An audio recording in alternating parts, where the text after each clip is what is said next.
ঢাকার ছিনতাই চক্রগুলো এখন আর শুধু রাস্তায় হঠাৎ জিনিসপত্র ছিনিয়ে নেওয়াতেই সীমাবদ্ধ নেই। রাজধানীতে গড়ে উঠেছে এমন এক চক্র যারা ছিনতাইয়ের জন্য প্যাকেজ সুবিধা দিয়ে থাকে। তারা মাঠ পর্যায়ের ছিনতাইকারীদের জন্য মোটরসাইকেল আর অস্ত্র ভাড়া দেন। এমনকি কেউ ধরা পড়লে জামিনের খরচও আগেভাগে মেটায় এই চক্র।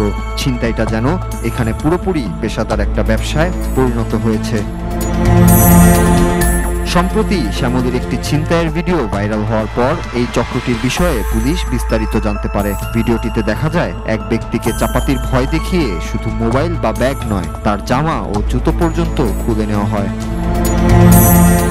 তদন্তে নেমে গোয়েন্দারা জানতে পারেন এই চক্রে আছে আলাদা মালিক, যিনি ভাড়া দেন অস্ত্র ও যানবাহন। ছিনতাই শেষে মালামালও বিক্রি করতে হয় চক্রের নির্ধারিত লোকের কাছে।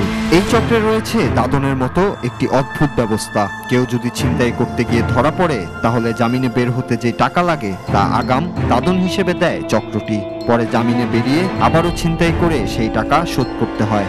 এমন ব্যবস্থায় ছিনতাইকারীরা জেল থেকে বেরিয়ে ফের কাজে নেমে পড়ে, যেন একরকম পুনর্জন্ম ঘটে চক্রের প্রতিটি সদস্যের।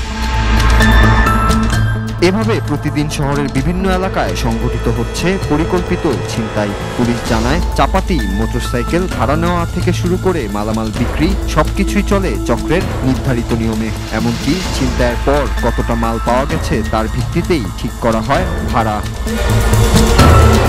এই প্যাকেজ ছিনতাই এখন ঢাকার এক ভয়ঙ্কর বাস্তবতা, যা শুধু আইন শৃঙ্খলার নয়, সমাজ ব্যবস্থারও বড় হুমকি হয়ে দাঁড়িয়েছে। Noor Raju, Bangla TV news desk.